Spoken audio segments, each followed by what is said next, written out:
Thank you. It's all very disorienting.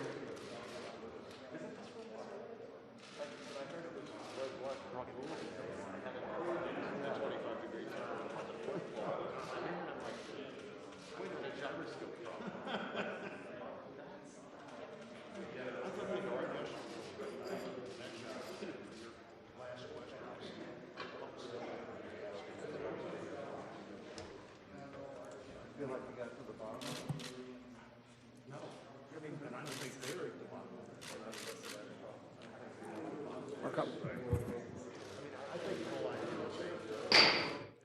Good morning, everyone. I'd like to call this hearing to order and recognize that I think this is the first time in the history of the Intelligence Committee that we have met in the Rules Committee space, and I think we probably owe that to the distinguished former chairman of the Rules Committee, Senator Blunt. We would hope, I know you're still the ranking member, but there's been a series of requests from Intel Committee staff that we would like a ship put in our skiff as well. Only the Rules Committee can have a ship. No ship is available. Can you say NGA West? Well, again, I'd like to call this committee to order, and again, we appreciate the cooperation of our colleagues on the Rules Committee for letting us use this setting. Welcome, Ambassador Burns. I know, as we talked in the anteroom, that your wife Lisa is still hard at work in Geneva, and your daughters are watching remotely, but I know they are here with you in spirit. I'd like to say congratulations on your nomination to be the next director of the CIA. After a long and distinguished career in the Foreign Service, you deserve a well-earned retirement, but the country still needs your talents. Ambassador Burns, Bill, thank you for once again being willing to serve our country. Welcome also to our two distinguished guests who are joining us remotely, former Secretary of State James Baker and former Defense Secretary and CIA Director Leon Panetta. It's going to be a privilege to hear from such eminent and bipartisan public servants who will introduce Ambassador Burns, and again, I think is a great indication of his broad-based support.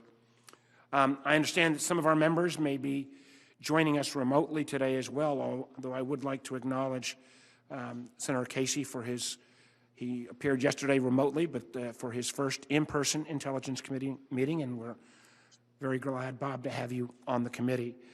After the Vice Chairman and I give our opening statements, Secretaries Baker and Panetta will say a few words, and Ambassador Burns will then make his remarks. After this, members' questions will be for 5 minutes in order of arrival. Ambassador Burns has provided us with written responses to questions from the committee, and today's hearing will provide members the opportunity to thoughtfully consider his qualifications, hear directly from the nominee, and for Ambassador Burns to share his views on how he would lead the women and men of the Central Intelligence Agency. Bill took the Foreign Service exam in November 1979, just a few days after the seizure of our embassy in Tehran, and went on to spend over 3 decades in the Foreign Service, working under both Democratic and Republican presidents, and ably representing America around the world and at the highest ranks of the State Department. He's been confirmed by the Senate 5 times, so going for 6 today, and has served in both the number 2 and 3 positions at the State Department, Deputy Secretary of State and Undersecretary for Political Affairs. He's been our nation's ambassador to Russia and Jordan, and in a variety of other senior national security roles, and holds the highest rank in the State Department, that of Career Ambassador. He is currently the president of the Carnegie Endowment for International Peace, the oldest international think tank in the United States. It's safe to say that Ambassador Burns is intimately familiar with the challenges and opportunities that the United States faces around the globe, in many cases with firsthand, on-the-ground experience and expertise. It is the key qualities of expertise and sound judgment that perhaps above all others will be most important in your role as the director of the CIA. After 4 years during which the expertise and judgment of America's civil servants were at times belittled and discounted, the next director must lead and inspire patriotic professionals with humility and compassion, work collaboratively with allied governments, and dispassionately judge the actions of our adversaries. CIA has in some ways been luckier than many other agencies. Director Haspel, your predecessor, has led the CIA with distinction under very difficult conditions. But I'll be looking to hear your views on how to inspire CIA's intelligence professionals, who often risk much, sacrifice much, and sometimes up to and including their health and lives in service of our country, and oftentimes without recognition because of the requirement to do that in secret. I'd like to hear how you plan to reinforce the credo, no matter the political pressure. No matter officers will always do the right thing and speak truth to power. And it is up to America's leaders, including you if you are confirmed, to ensure that CIA's officers will not face retribution or retaliation for speaking that truth to power. Beyond this basic task, our country faces a host of hazards, from China's drive to surpass the United States technologically, to Russia's continued malign efforts in cyberspace and disinformation, to the ongoing threats from Iran and North Korea. Moreover, we are still in the midst of a global pandemic, although with hope on the horizon, that has taken the lives and livelihoods of hundreds of thousands of Americans. These challenges are difficult, but with our traditionally strong network of alliances, they are surmountable. We will always rely on the CIA to be the nation's eyes and ears, to see over the horizon and to give us warnings of threats and challenges, not simply the ones we are facing now and in the near term, but those in the future, against which we must begin to prepare today. Fulfilling this committee's oversight obligations will require transparency and responsiveness from your office. We may at times ask difficult questions of you and your staff, and we will expect honest, complete, and timely answers. At the same time, we will also want you to feel free to come to the committee with situations that warrant our partnership. You can always count on this committee to hear you out, give you a fair shake, usually without the partisan tinge that has unfortunately affected much of the rest of this Capitol. We'll have much more to discuss during today's questions, but I want to take this moment to assure you that should you be confirmed, I look forward to working closely with you to defend this nation's security. Thank you again for your years of service to our country and for stepping forward yet again and agreeing to serve. I look forward to your testimony, and with that, I recognize the distinguished Vice Chairman. Thank you, Mr. Chairman. And Ambassador, thank you for being with us today. I join the Chairman in offering you and your family our congratulations and/or condolences, as you may deem appropriate, for your nomination at this important time in our nation's history with these challenges that we face. The role that you've been nominated to fill is without parallel in our government. If confirmed, you'll sit at the nexus of the agency's intelligence collection analysis, covert action, counterintelligence, and liaison relationships with foreign intelligence services. Responsibility for any of these missions would be an enormous undertaking for any single one of them, let alone all of them. But the core mission of the agency is and remains the collection of intelligence, the analysis of that intelligence to help inform policymakers and the decisions they make, and then, of course, operations as well. And in that context, as director, you'll be responsible for managing the CIA officers and employees of today, but also for cultivating the workforce that we're going to need in the years to come.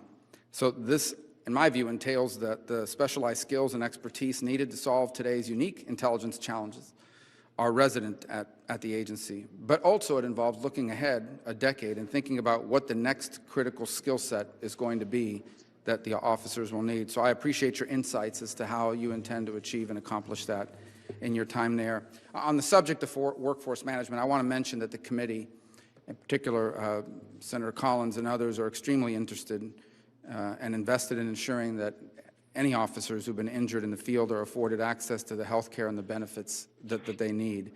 And this is particularly true when it comes to injuries that seem to be consistent with symptoms of traumatic brain injury. So if confirmed, I ask for your commitment to work with the committee so that we can find the appropriate legislative or policy changes that ensure that the CIA's commitment to the health and care of its officers is never left in doubt, and that we are applying the necessary resources to determine who was behind these things and that have impacted personnel from various agencies. And I want to be clear, the government of the United States needs to solve this problem, needs to take care of our people, but needs to also forcefully respond to whoever is responsible for hurting Americans who are serving our country overseas. Today, the United States faces an array of diverse national security threats, an array of threats that is as challenging as any in our history. The longstanding hostility from Putin's regime in Russia, Iran, North Korea, a global pandemic moving into its second year, violent extremism, state and non-state cyber actors that infiltrate and plunder government and private sector computer networks with what seems like impunity and with new and creative methods. But no challenge that we face rivals the multifaceted threat posed by the Chinese Communist Party. And so even as we continue to focus on the threats from counterterrorism and from all these other nation states and non-state actors, the threat from the Chinese Communist Party is the most significant facing our nation, perhaps in its history. We cannot, in my view, just be the orderly caretakers of our nation's decline.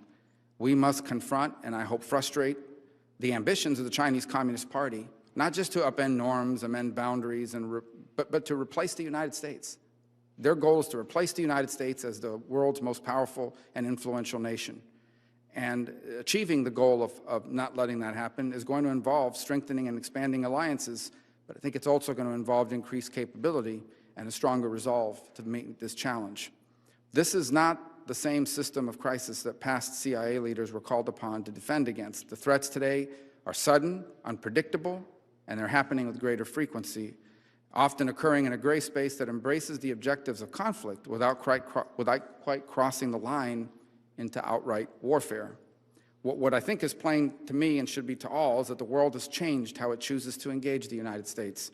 What I'd like to hear from you today, and if confirmed in the weeks and months to come, is whether the CIA needs to change how it engages the world. I hope that over the course of our open and closed sessions today, you'll take the opportunity to explain not only your understanding of the agency's unique role in America and in our government, but your vision for how that role needs to evolve in the coming years, so that the agency is positioned to defend against those emerging national security threats that have not yet even materialized. There is no disputing the speed and unrivaled capability that the agency can bring to bear in responding to a fully realized national security threat. But what I'm driving at, however, is at an intelligence apparatus oriented towards the technological advances and the global interconnectivity that will be at the core of the next generation of threats to this nation's security. Artificial intelligence, advanced data analytics, biotechnology, disinformation, deepfakes, social network manipulation. America's adversaries have used this and all of these things and will use these instruments, and they'll use other new instruments of power and technologies, some who aren't even been named yet, don't even have a name yet, to close the capability gap that has advantaged us as a nation for decades. The refashioning of the national security threat picture by these technological and methodological advances calls into question whether the traditional constructs of espionage need to be refashioned and redesigned along with it. So I'd welcome your thoughts on this subject both today and going forward, and add that this is exactly the kind of undertaking that has benefited by CIA's working partnership with this committee and with its members. So it's my hope and frankly my expectation that you will look at this committee as a partner for the CIA's work as our nation's first line of defense. The relationship between the agency and this committee is premised obviously on oversight, but it is most effective and most constructive when we are candid, fulsome, and talking to one another. Ambassador, as the chairman indicated, you have a lengthy and distinguished career of service to our country, and I thank you for your willingness to resume that service, and I certainly look forward to your testimony and your answers here today. Thank you, Mr. Chairman. Thank you, Senator Rubio. Bill, I understand you have two of America's most distinguished public servants, former Secretary of State James Baker and former Defense and CIA Director Leon Panetta, that will present brief introductions for you. They'll be speaking remotely on your behalf today. So, Secretary Baker, would you like to go first? Thank you, Chairman Warner. Thank you, Vice Chairman Rubio, and members of the committee for inviting me to speak today on the nomination of William J. Burns to be Director of the Central Intelligence Agency. I am truly honored that Bill asked me to speak on his behalf today, and I am delighted to be joined by my old friend, Leon Panetta. Without any reservations, members of the committee, I can strongly recommend Bill Burns to you. President Biden is to be congratulated for choosing Bill. And my reasoning in this regard is really straightforward. Bill is quite simply one of the finest and most intelligent American diplomats that I had the pleasure of working with. His unique combination of experience, skills, and character make him an outstanding choice for directorship of the CIA. As Secretary of State, I relied on Bill's judgment during one of the most tumultuous eras in U.S. foreign policy. He was instrumental in forging effective American policies as we worked to end the Cold War peacefully, ensure the reunification of a Germany firmly embedded in the West, reverse Iraqi aggression against Kuwait, and bring together Israel and all of its neighboring Arab states for their first ever face-to-face meeting at the 1991 Madrid Peace Conference. Each of these complex situations was challenging, and Bill's contributions made an enormous difference. Bill was there every step of the way, even at times displaying his first-rate sense of humor by laughing at my weak jokes. Bill combined a remarkable ability to grasp broad historical trends, while at the same time identifying pragmatic opportunities for the United States to advance our interests. After I left office, I watched Bill rise to ever more senior ranks in the State Department: Executive Secretary, Ambassador to Jordan, Assistant Secretary for Near Eastern Affairs, Ambassador to Russia, Undersecretary of State for Political Affairs, and then finally, Deputy Secretary of State. I wasn't surprised by his success. He is someone who seizes and surmounts every challenge that he meets. Members of the committee, you can be assured when it comes to the security of the United States, our country will be in capable hands. I cannot help but think about another Director of Central Intelligence, President George H.W. Bush, my close friend who served as head of the agency in the 1970s. President Bush and Bill Burns admittedly represent contrasts in terms of age, background, and career, but they do share one important, indeed essential characteristic: an absolute and abiding sense of responsibility and duty to the United States of America. Bill Burns is a leader and a steady hand under fire. He never hesitates to speak truth, even when he knows it may be unwelcome. He's scrupulously nonpartisan, and he has decades of experience working closely with the CIA and other intelligence agencies. He knows Washington. He knows the world. President Biden and our country would be very fortunate to have Bill Burns at the helm of the Central Intelligence Agency. Distinguished members of the committee, let me close these brief remarks by simply saying that, in my opinion, this confirmation should be a bipartisan no-brainer. Thank you very much for letting me speak to you today on behalf of Bill Burns. Thank you. Well, thank you, Secretary Baker. Very much appreciate those comments. Secretary Panetta? Mr. Chairman, Senator Warner, Vice Chairman Rubio, distinguished members of the committee, it's an honor for me to once again have the opportunity to appear before this committee that is so critical to protecting our national security. I'm honored to be here alongside my friend, Secretary Jim Baker. He's an old friend and a colleague for many years in government, and someone who I believe is probably one of the great statesmen and public servants of our time. I'm proud to join him in introducing the President's nominee to be CIA Director, Ambassador Bill Burns. I've known Bill for a long time. I've been in public life for probably over 50 years. And I've worked with him in many of those capacities that I've held in Congress, during my tenure as Chief of Staff to President Bill Clinton, and as Director of the CIA and Secretary of Defense in the President Obama's administration. The job of leading the extraordinary women and men of the CIA as they carry out their indispensable missions of collection, analysis, covert action, all intended to defend our nation. That job, I believe, is one of the most important responsibilities in government. And the most important qualities that I believe a director should have is to respect and support the professionals in the CIA. They put their lives on the line in order to protect this country and do their jobs. I think it's important for the director to protect them from political influence, to be nonpartisan, and to always, always make sure that the CIA speaks truth to power. Bill Burns has those qualities. He understands the dedication of our brave intelligence officers. He's got the right experience. He's got the right nonpartisan approach. And he knows the importance of protecting our country from our adversaries. In a word, he'll make an outstanding director of the CIA.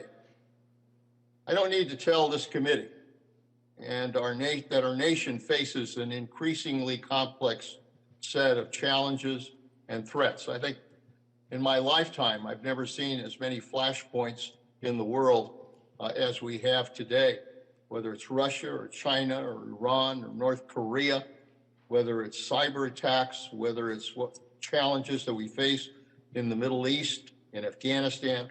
All of these challenges demand good intelligence. No president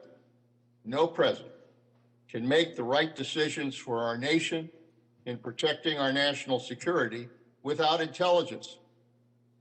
This is what the CIA does.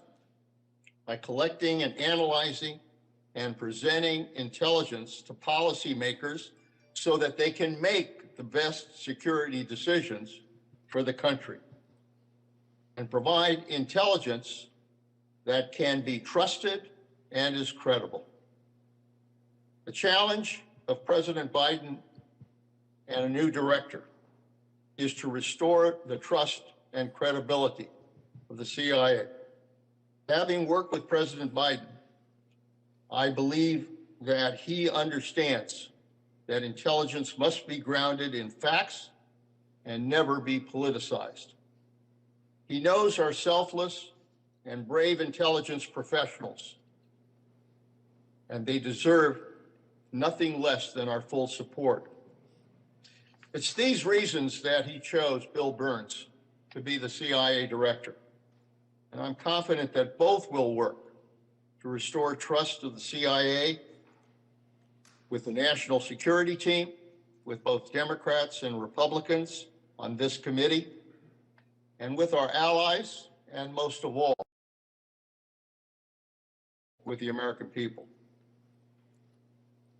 As Jim Baker pointed out, Bill has represented our country for decades as a dedicated and honest diplomat serving both Democratic and Republican administrations. And I won't walk through his career, Jim just did that, but it's been an outstanding foreign policy career. And I have to say, it's almost exactly 10 months ago this month, or 10 years ago this month, that Bill and I were in the Situation Room presenting intelligence to the president on the suspected whereabouts of Osama bin Laden.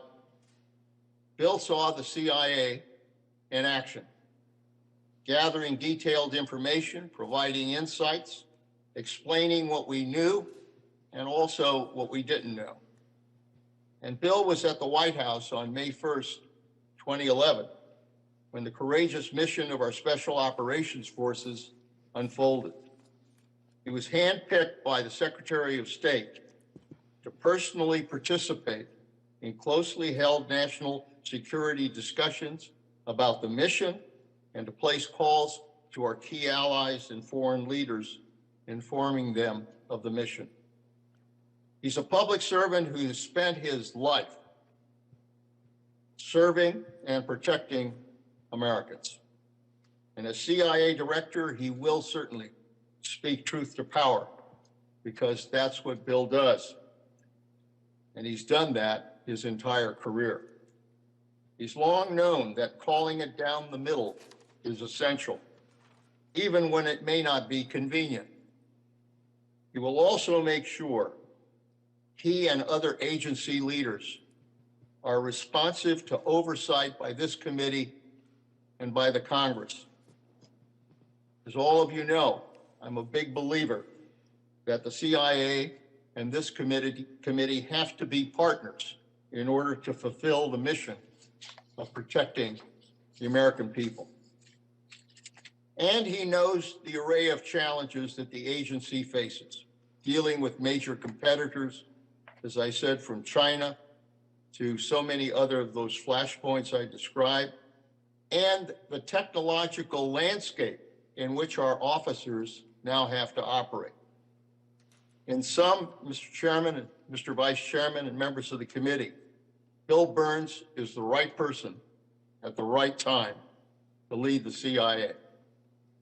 His experience in foreign policy and national security, his judgment, his unquestioned integrity will be assets as he leads the CIA in facing the threats that we face. And he understands the sacrifices that are made by our intelligence professionals, often working in the shadows, in dangerous places, away from their families. He knows that CIA, these officers are silent warriors, officers who put their lives on the line for our country. And I trust Bill Burns to be a director who will have their backs so that they can continue the mission to protect all Americans. As a former director, I am honored to introduce to the committee Bill Burns and urge his swift confirmation. Thank you. Well, thank you, Secretary Panetta. And let me just say it's, on a personal basis, not too bad to have Jim Baker and Leon Panetta be your introducers. So now we'll move to the oath of office. Ambassador Burns, would you stand? Would you please raise your right hand? Do you solemnly swear to give this committee the truth, the full truth, and nothing but the truth, so help you God? Please be seated. Before we move to your statement, I will ask you the 5 standard questions the committee poses to each nominee who appears before us. They just require a simple yes or no answer for the record. First, do you agree to appear before the committee here or in other venues when invited? Yes, sir. If confirmed, do you agree to send officials from your office to appear before the committee and designated staff when invited? Yes. Do you agree to provide documents or other materials requested by the committee in order for it to carry out its oversight and legislative responsibilities? Yes, sir. Will you ensure that your office and your staff provide such materials to the committee when requested? Yes. Do you agree to inform and fully brief, to the fullest extent possible, all members of this committee of intelligence activities and covert actions rather than only the chairman and vice chairman? Yes, sir. Thank you very much. We'll now proceed to your opening statement. After I'll recognize members by order of appearance, but assuming that everybody was here, I think with the exception of Senator Cotton, at the gavel, so it'll be basically seniority. Ambassador Burns, the floor is now yours.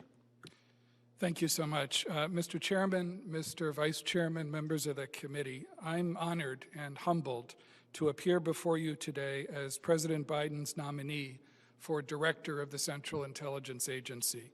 I am deeply grateful to the President for the opportunity to return to public service and to lead the remarkable women and men of CIA. If confirmed, I will do everything in my power to justify the trust placed in me and to earn the trust of this committee, Congress, and the American people. I am also deeply grateful to Secretary Baker and Director Panetta, two of the finest public servants this country has ever produced, for their very generous introductions. My whole life has been shaped by public service. My father, a career Army officer, fought in Vietnam in the 1960s and eventually became the director of the U.S. Arms Control and Disarmament Agency. As my three brothers and I bounced from post to post across our remarkable country, I never had to look further than my father for the best possible model of nonpartisan public service. And I never had to look further than my mother to find the best imaginable example of selflessness and commitment and a life shaped by faith, family, and hard work.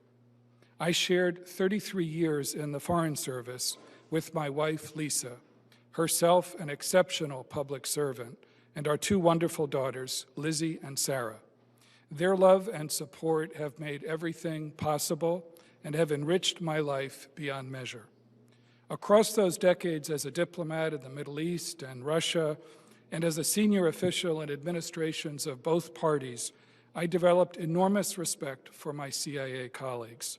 I served alongside them in hard places around the world. It was their skill at collection and analysis that often gave me an edge as a negotiator, their partnership that helped make me an effective ambassador, and their insights that helped me make thoughtful choices on the most difficult policy issues. I learned that good intelligence delivered with honesty and integrity is America's first line of defense. I learned that intelligence professionals have to tell policymakers what they need to hear, even if they don't want to hear it. And I learned that politics must stop where intelligence work begins. That is exactly what President Biden expects of CIA. It was the first thing he told me when he asked me to take on this role. He said he wants the agency to give it to him straight, and I pledged to do just that and to defend those who do the same. As the President has emphasized, all of America's national security institutions will have to reimagine their roles on an international landscape that is profoundly different from the world I encountered as a young diplomat nearly 40 years ago, or even the world as it was when I left government 6 years ago. Today's landscape is increasingly complicated and competitive. It's a world where familiar threats persist, from terrorism and nuclear proliferation to an aggressive Russia, a provocative North Korea, and a hostile Iran. But it's also a world of new challenges in which climate change and global health insecurity are taking a heavy toll on the American people, in which cyber threats pose an ever greater risk to our society, and in which an adversarial, predatory Chinese leadership poses our biggest geopolitical test. If confirmed, 4 crucial and interrelated priorities will shape my approach to leading CIA: China, technology, people, and partnerships. As President Biden has underscored, outcompeting China will be key to our national security in the decades ahead. That will require a long-term, clear-eyed, bipartisan strategy underpinned by domestic renewal and solid intelligence. There will be areas in which it will be in our mutual self-interest to work with China, from climate change to nonproliferation. And I am very mindful that Xi Jinping's China is not without problems and frailties of its own. There are, however, a growing number of areas in which Xi's China is a formidable authoritarian adversary, methodically strengthening its capabilities to steal intellectual property, repress its own people, bully its neighbors, expand its global reach, and build influence in American society.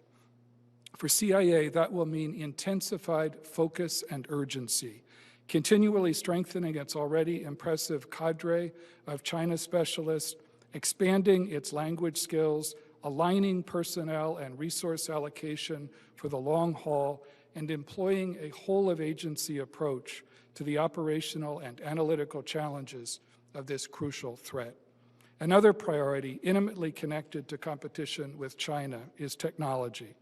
As all of you know as well as I do, the revolution in technology and rapid advances in fields like artificial intelligence are transforming the ways we live, work, fight, and compete. CIA has a rich tradition of innovation, and nothing will matter more to our ability to remain the best intelligence service in the world. CIA will need to relentlessly sharpen its capabilities to understand how rivals use cyber and other technological tools, anticipate, detect, and deter their use, and keep an edge in developing them ourselves. If confirmed, I'll have no higher priority than reinforcing CIA's greatest asset, its people. The work of CIA's men and women is often invisible to most Americans, but I have served side by side with them, seeing firsthand their courage, their professionalism, and their sacrifices. I was privileged to be in the White House Situation Room when CIA's brilliant work helped bring Osama bin Laden to justice.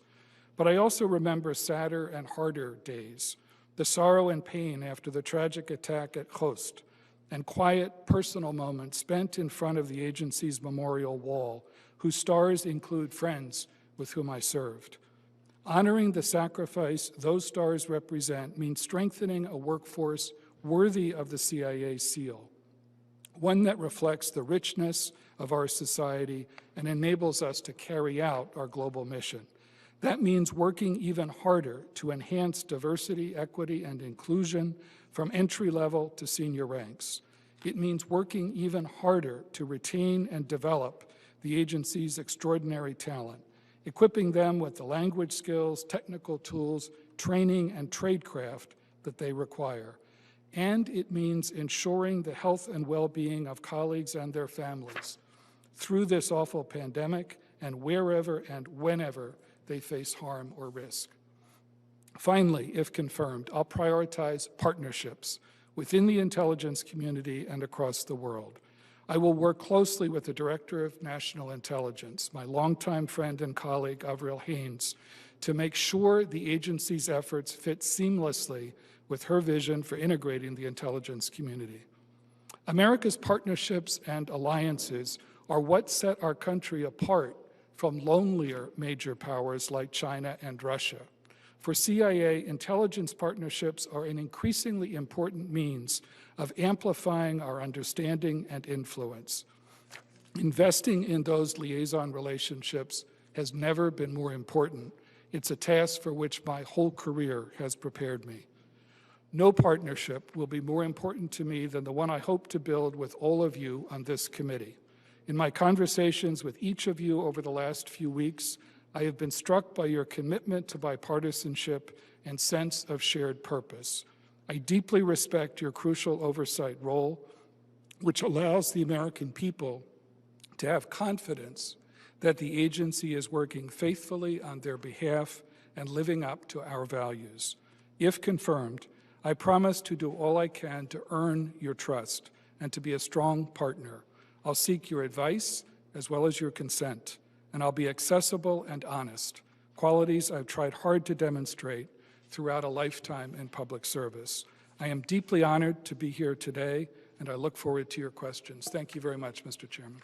Thank you, Ambassador Burns. And for planning purposes, if any members of the committee wish to submit questions for the record after today's hearing, please do so by the close of business on Friday, February 26th.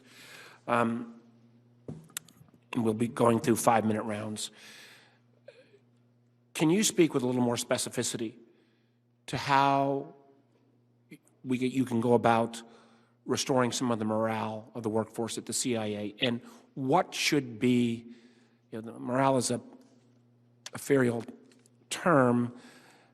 Are there measurement techniques or things that we should look to see how the workforce is doing, feeling, operating, 3 months, 6 months, a year in? Well, Mr. Chairman, I think in many ways the most important single thing is to reinforce to what I hope are my future colleagues in CIA, if I'm confirmed, that their work matters more than ever, as I tried to describe in my opening statement, that their expertise, their courage, their sacrifices are respected, and that, as I promised President Biden, We will deliver unvarnished intelligence, the best possible intelligence we can gather, the most sophisticated all-source analysis, to deliver it to policymakers without any hint of politics or any policy agenda, to speak truth to power, just as you rightly emphasized in your own opening comments. That's what President Biden expects of me. That's what I will do to the very best of my ability. And as I said, I will defend all of my colleagues who do exactly the same thing. And I think that's what's crucially important. I think the committee will want to check in on this on a fairly regular basis. I think we've heard a number of concerns, facts that a number of folks, professionals were leaving. We've got to staunch that flow and move forward on that issue, and related at least, and this has really been a concern of Senator Collins, but the whole committee. We've seen evidence now, not just of agency personnel, but State Department personnel and others become victims of mysterious attacks. It was for a while called the Havana Syndrome. And a number of us have been quite concerned that we still don't know the source of those attacks. We still don't potentially have a full medical diagnosis. And even though we have put into law in the last 3 Intel authorization bills the ability for the CIA director to provide enhanced benefits to those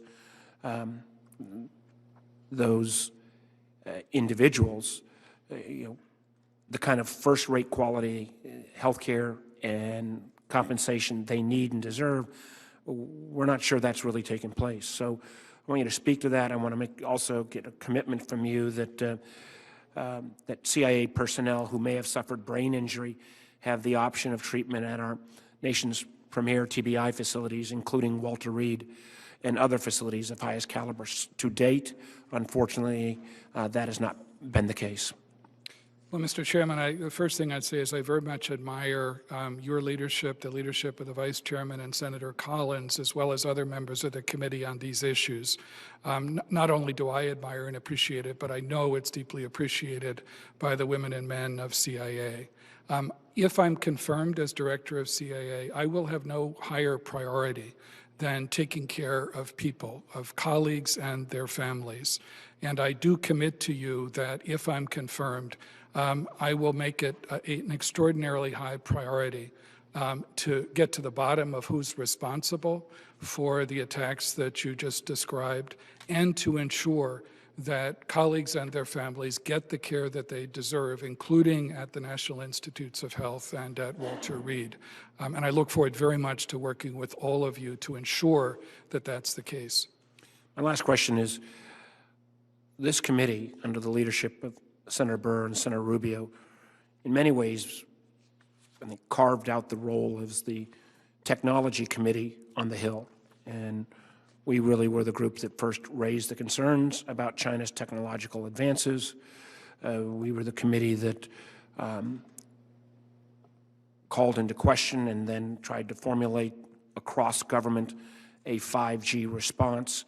This issue of technology advancement, and as Senator Rubio pointed out, that China doesn't have the goal of competing with, they have the goal of beating us in technological advancement. And I just want to, you may want to comment on this briefly, but continuing CIA's role to monitor China's advancement in all these technology fields, not simply a CIA directive, but we really do think the intelligence community has a broader view on this issue than any other part of our government.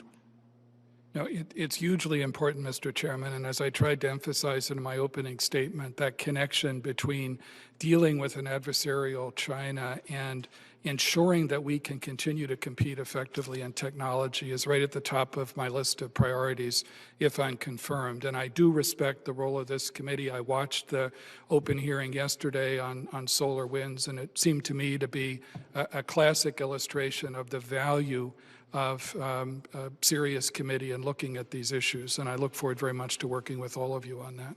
Thank you, Mr. Ambassador. Mr. Vice Chairman. Thank you, Mr. Chairman. And Ambassador, let me, in your written questions, you acknowledge that China uses cultural and educational programs, things like the Confucius Institutes and others, to try to influence U.S. policy debates to spread pro-China propaganda. So given this acknowledgement, I wanted to focus a little bit on your time as the president of the Carnegie Endowment for International Peace. Now, Carnegie is involved with the China-United States Exchange Foundation, an organization that you acknowledged in your written questions or answers. It's part of China's United Front system, which is an effort to co-opt and neutralize sources of potential opposition, and part of their efforts to encourage foreign countries to adopt positions and narratives supportive of Beijing's preferred policies. And in this work at the endowment, it's reported that in 2019, you invited 11 congressional staffers on a trip to China. They met with a professor who works for the Communist Party Central Committee. They met with the president of another front group for the Chinese Communist Party, a group that was designated last October by the State Department as a group that seeks to directly influence actually the quote is sought to directly and malignly influence state and local leaders in the United States. And this group that you partner with, the China-United States Exchange Foundation, a congressionally appointed a commission in August of 2018 said that they showed a clear intent to influence policy towards China in the United States. So given your stated concerns about Chinese soft power influence efforts, why, while you were at the helm, did Carnegie Endowment for International Peace establish a relationship with and accept funding from this group, this China-United States Exchange Foundation? Well, thanks, Senator Rubio, for the question. I mean, the first thing I'd emphasize is the Carnegie Endowment is a proudly independent and transparent organization and scrupulous about ensuring that whatever financial support it receives, whether it's from trustees or foundations, doesn't in any way shape the content or the conclusions of scholarly work at Carnegie. That's first. Second, on the China-U.S. Exchange Foundation, this is a relationship that I inherited when I became president of Carnegie and that I ended not long after I became president, precisely for the concerns that you just described, because we were increasingly worried about the expansion of Chinese influence operations. Shortly after I ended that relationship, we began a program at the Carnegie Endowment on countering foreign influence operations, which was aimed mostly at China and Russia, and was supported in part from a grant from the Global Engagement Center at the State Department in the last administration. On the second issue, Senator Rubio, that you raised on the congressional staff delegation, in 2019, we did partner with the Aspen Institute, which, as you know, for decades under the leadership of Dan Glickman, former Congressman Dan Glickman, has managed both member and staff delegations to many different parts of the world. This was a trip that included senior staff members, both Republicans and Democrats, both from the House and the Senate. It was fully approved in advance by the House Ethics Committee, and in my view is an illustration of what an institution like Carnegie should do, which is to provide congressional staff members with an opportunity to engage directly with Chinese counterparts and to express their concerns about Chinese actions and malign behavior quite directly. So in that sense, I think, it was a good illustration of what a non-governmental institution like Carnegie working with the Aspen Institute can do. But I share your concerns about foreign influence operations, and as I said, we've tried to demonstrate in our work at Carnegie over the time that I was president our appreciation of that threat. My second and final question is about, Tsinghua University has been designated by the Australian Strategic Policy Institute as a very high risk for its level of defense research and alleged involvement in cyber attacks. At Carnegie, while you were there, worked with Tsinghua University to set up the Carnegie Tsinghua Center in Beijing, a center that features 7 individuals who work at the university as its guiding scholars, who have ties to the Communist Party. 2 of the center's senior fellows serve in senior Chinese Communist Party roles. And the center partnered with the Center for China and Globalization, a Beijing think tank associated and linked to the Communist Party's, whose president is linked to the Communist Party's efforts via the, he plays a prominent role with the United Front, which is a group that Xi Jinping has called China's secret weapon. I'm curious, what conditions, restrictions did the Chinese impose in order for this center to be set up? Senator Rubio, you're right. I mean, the center that Carnegie operates in Beijing and has for more than a decade is a partnership with Tsinghua University. During my time as president, I was extraordinarily careful to ensure that the arrangements that we had as a non-governmental organization operating there allowed us to continue to do independent work.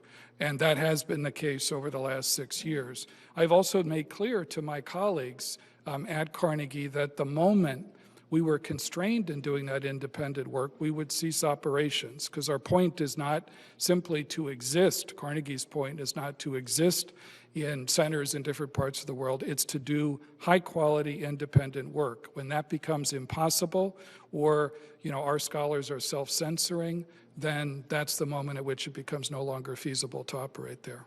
Thank you. Senator Feinstein. Thanks, Mr. Chairman. As you know, excuse me, over a decade ago, Mr. Burns, the CIA engaged in the use of waterboarding and other so-called enhanced interrogation techniques during interrogations. You provided straightforward answers in the pre-hearing questions, and I appreciate that. But I want to cover this topic because I believe it remains a priority to ensure that we never return to this. So let me ask you the same types of questions that I asked Director Coates, Pompeo, and Haspel when they were before us. Do you agree that current law prohibits any interrogation techniques not allowed by the United States Army Field Manual on Interrogation? Senator Feinstein, it's good to see you. I believe that waterboarding does constitute torture under the law. As you well know, the issue of the enhanced interrogation techniques has been a settled matter for more than a decade. They were prohibited by President Obama in 2009, and then under the leadership of Senator McCain, the Congress enshrined this in legislation to ensure that the only permissible interrogation methods were those allowed in the Army Field Manual. I think it's fair to say we all learned some very hard lessons in the period after 9/11. It is very important, it's crucial to be mindful of those lessons and to move forward. And so it's in that spirit that I also share Director Haynes's view that we should not take actions against or prejudice the careers of officers who may have worked in those programs at a time when they were operating under Department of Justice guidelines and at the direction of the President. So to answer your question specifically, again, I am certainly committed to what the law provides right now and to ensuring that those enhanced interrogation methods are never again used by CIA. They certainly will not be under my leadership if I'm confirmed.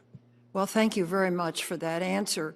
It certainly was fulsome, and I greatly respect the fact that you came forward with it in the way in which you did.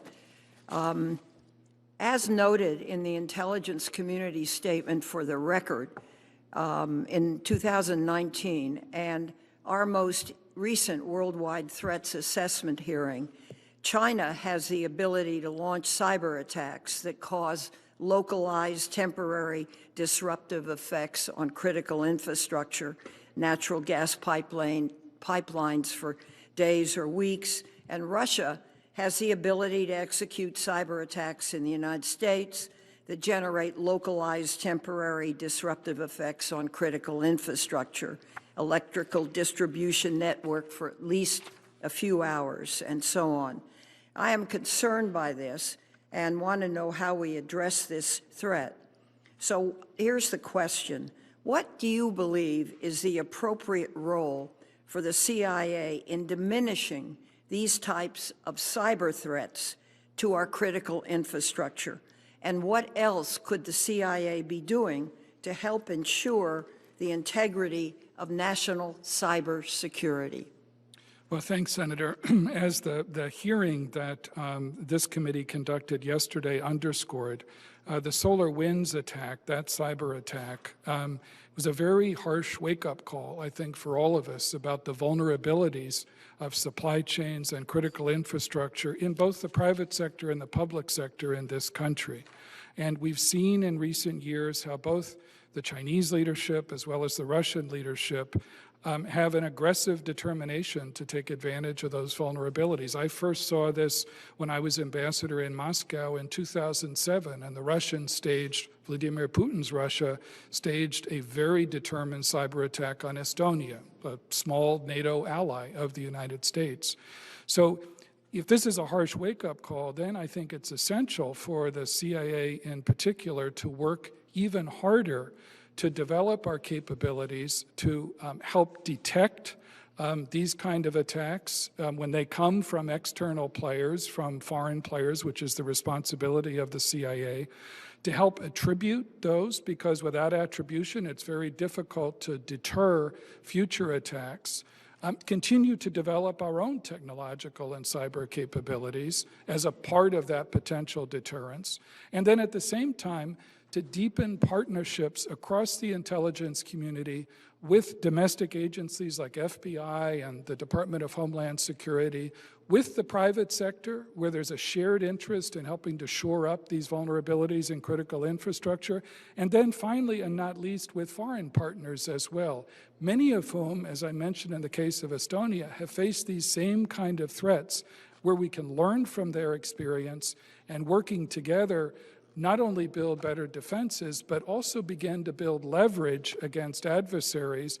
And over time, I've been convinced, work with like-minded countries, allies, and partners, not only to build leverage, but to build rules of the road that help protect critical infrastructure, that help make clear international understandings that certain kinds of critical infrastructure are off limits for those kind of cyber attacks. That'll take time, it'll take enormous effort, but I think the CIA and intelligence can be an important part of that effort. Thank you very Senator much. Burr. Thanks, Mr. Chairman. Thank you, Mr. Chairman. Ambassador, welcome. Good to see you, sir. Hard to believe that we have known each other for over a quarter century. And I'm sure as you drove to the Hill today, it reminded you of some of the battle zones you've served in. You've not been given vacation spots at your time at the State Department. And I think this committee is grateful to you for your service up till now, and more importantly, for what you're about to embark on. Bill, as you know, it's difficult for federal agencies to recruit talent today. It's particularly difficult at an agency that requires security clearances. Do you have any idea today how you might want to restructure the recruitment process so that you can begin to onboard people earlier? It's difficult to recruit out of a university a graduate and say, we've got a job for you, but in a year after you've cleared security clearance. Do you see a need to revamp that in a way that allows you to bring that talent in? Senator Burr, yes, I do, and I've seen this through my own experience at another agency at the State Department. The price that you pay when security clearance processes drag on and on. You lose good people. It becomes very difficult to recruit the kind of workforce, particularly a diverse workforce, that CIA requires to be effective. And so one of my high priorities, if I'm confirmed, will be to take a hard look at that issue. I know work has gone on in the past on this. I know previous directors have worked hard at this issue, but I agree with you on its significance. And you can't hope to have effective recruitment processes unless we find a way to streamline that process. Well, the chairman's been outspoken on it, and I'm sure he will be dogged as it relates to the way forward. Ambassador, you speak 3 languages. Talk to us about how you see language requirements within the agency going forward. Is it a priority? It has to be a priority, Senator. I know it was a priority for Gina Haspel as well, and I greatly respect that. Human intelligence cuts right to the core of CIA's unique role and responsibilities, and a part of gathering that human intelligence, which complements technical means that CIA and other parts of the intelligence community have made enormous progress on in recent years, but they're not a substitute for human intelligence. A part of that collection effort does require a facility in foreign languages. And so, as I discussed when I was talking about the high priority that I would attach to China, if I'm confirmed,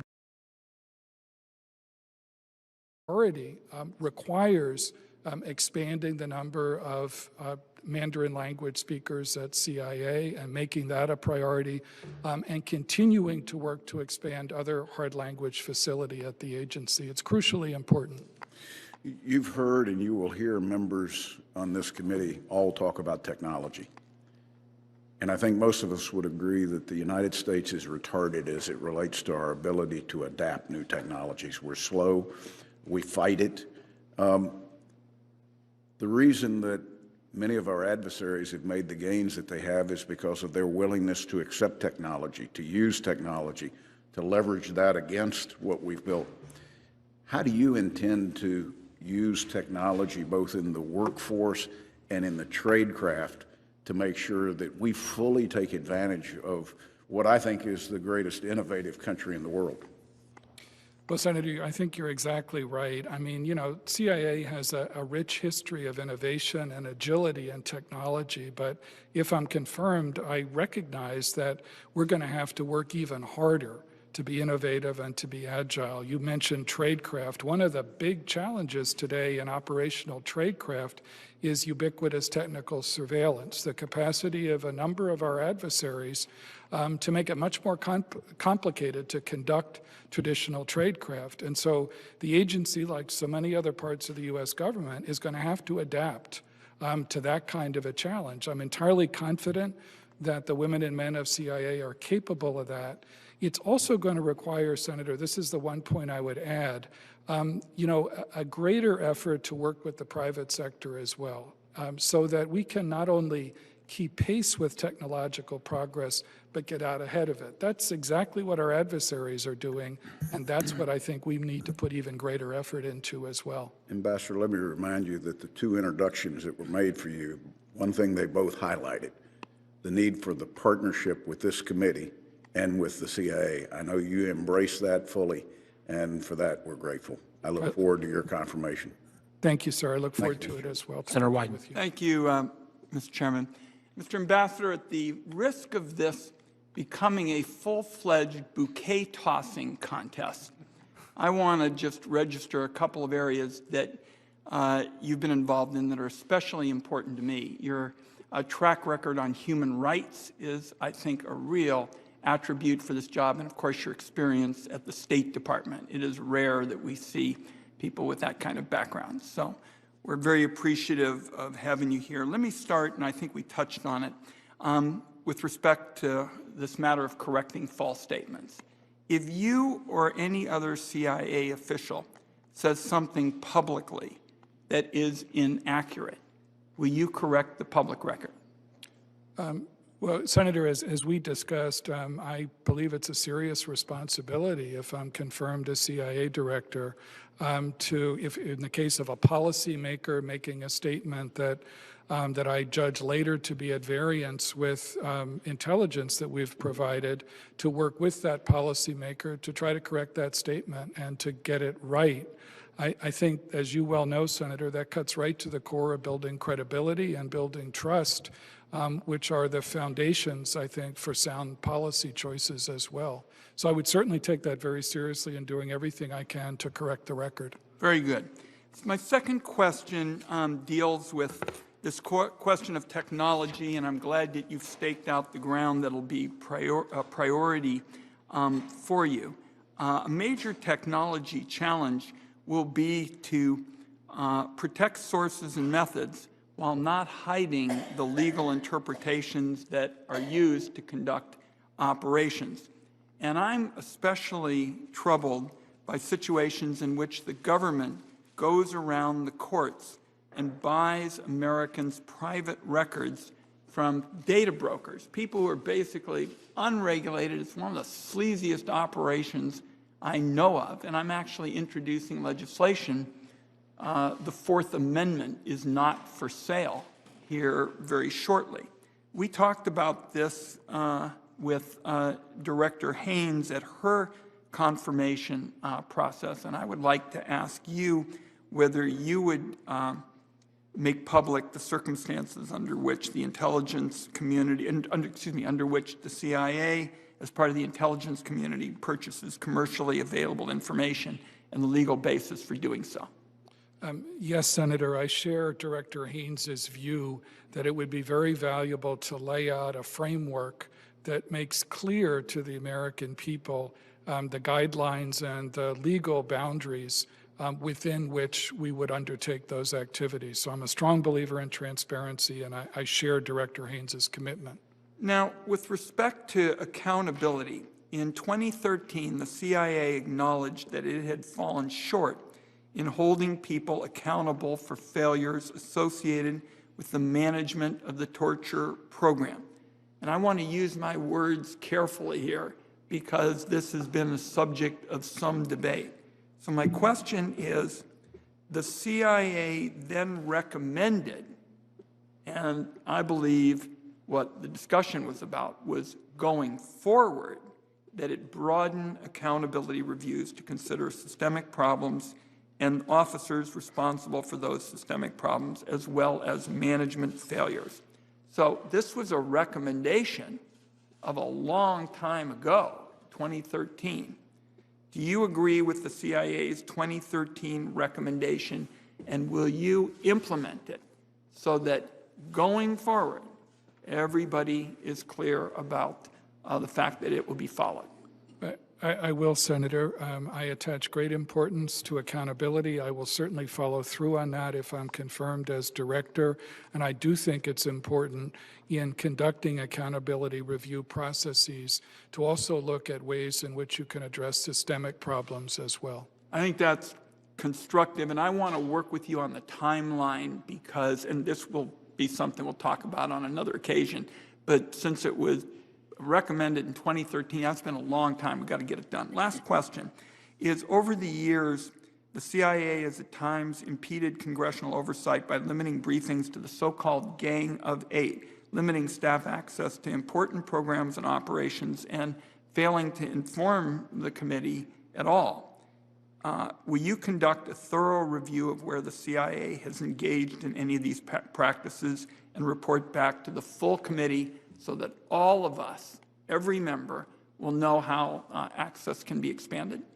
Well, Senator, if I'm confirmed, I certainly will be committed to trying to provide as much information as possible to the broader committee on sensitive operations and collection. And I do commit to reviewing the practices of my predecessors with regard to what information was restricted to Gang of Eight, and to working with all of you on this committee on that issue. Good. I just want to tell my colleagues I'll be supporting Ambassador Burns and look forward to working with him.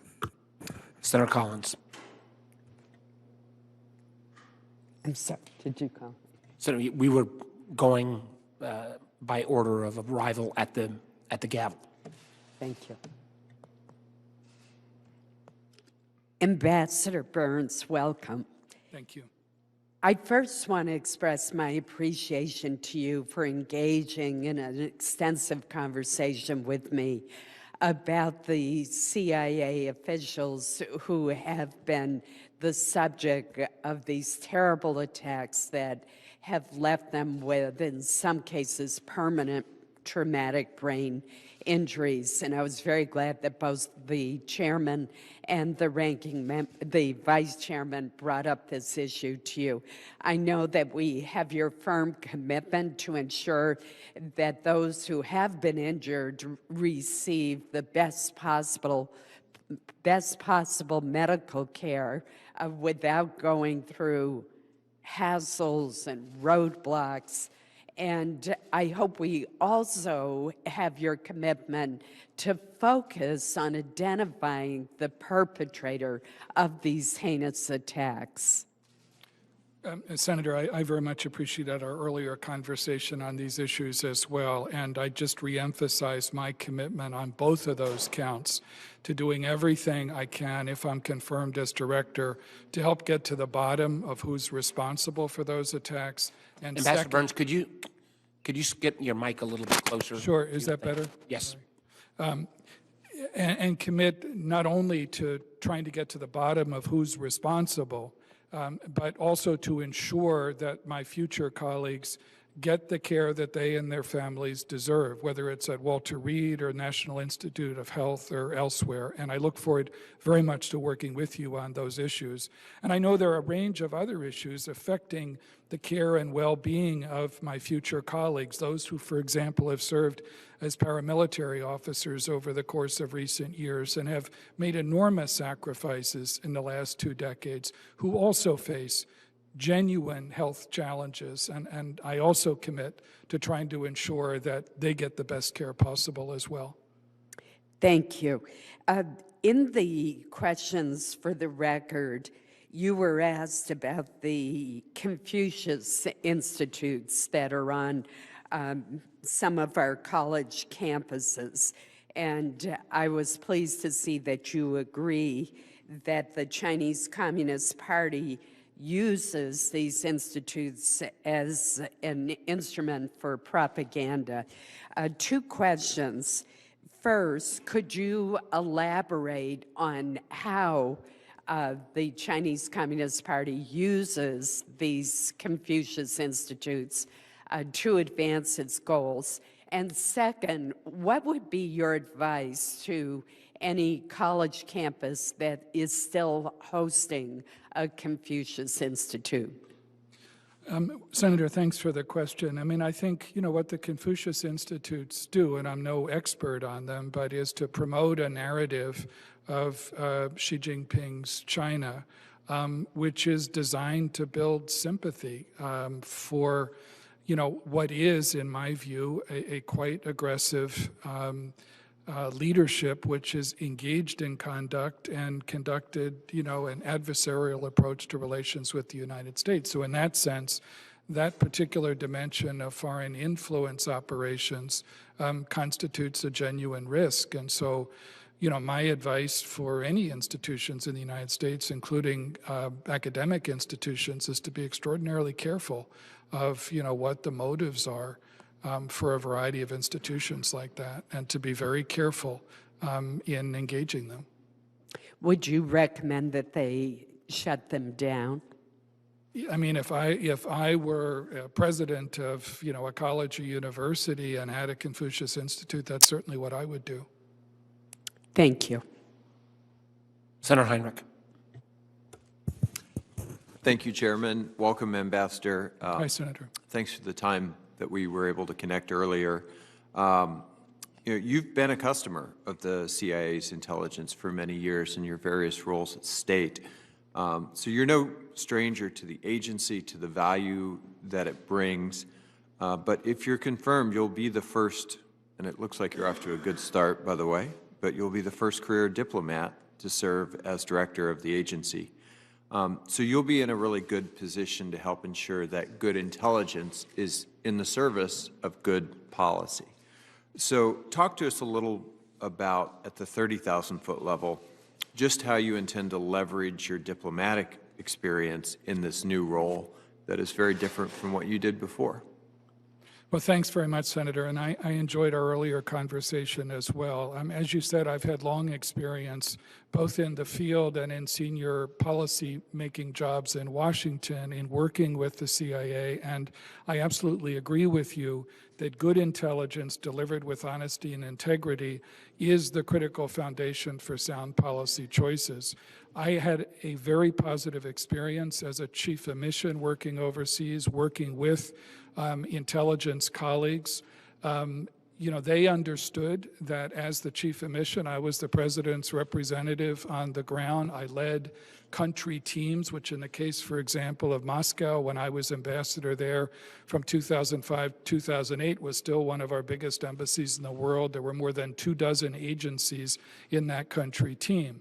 So they understood, CIA station chief did, their obligation to keep me fully and currently informed.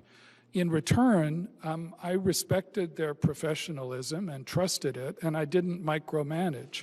I can't remember one instance when I was a chief of mission, either in Moscow or in Jordan, where we had to elevate an issue because we had a difference to Washington. Now, when I was Deputy Secretary of State, there were several instances, not a large number, where differences between a chief of mission and a chief of station were raised to my level.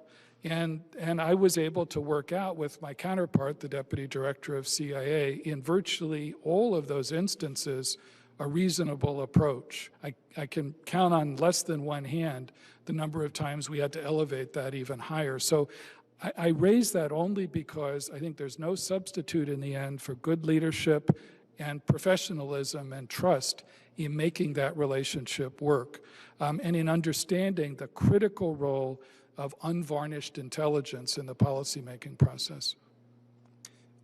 I think that's a helpful answer in setting up my next question as well, which is, this is a remarkable agency. It has some of the most talented people in service to our country of any agency in existence. But as I mentioned in our recent conversation, when things do get awry, sometimes it is because of things that are inherent to the culture of the agency. It can be resistant to change, resistant to transparency, not always welcoming of outsiders. And you told me you were familiar with this concern from your time working with the agency overseas. I'm just curious, if you're confirmed, how would you approach, especially as an outsider, the cultural challenges that can be inherent in an agency like this? Well, I'm certainly familiar with, the cultural, identity of different institutions. I mean, my old institution, the State Department, has its own share of tribalism and cultural challenges to be overcome. It's not a perfect institution either. I have enormous respect for career public servants, whether it's at State or now, I hope, at CIA. And you have to understand what drives different professionals in an organization. If you're a case officer overseas, that requires an enormous amount of professional skill and courage and creativity as well. And that's a huge asset for the promotion of American interests around the world.